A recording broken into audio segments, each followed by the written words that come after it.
Hello kids, welcome to your English class. In this class, we are going to learn about R sound. Yes, you got it correct. This is the sound R. So now let's see some words beginning with this sound. Rat, rat. Radish, radish. Robo, robo. Rocket, rocket. Rose, rose. Red, red.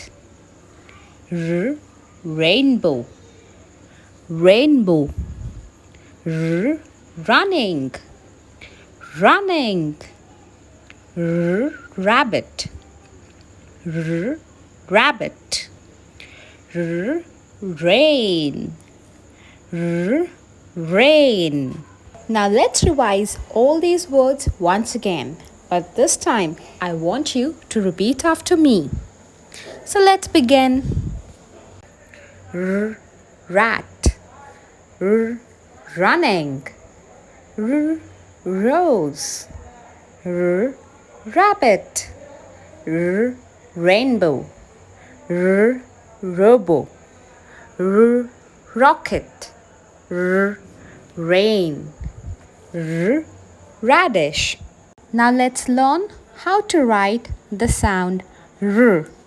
So children, to write the R sound, make a standing line and then a humpy curve. Standing line and a humpy curve. Standing line and a humpy curve. Now let's trace on some dotted lines. A standing line and a humpy curve. That's like it. It was all about today's class. I will see you next time with some more fun. Till then, bye bye. Take care.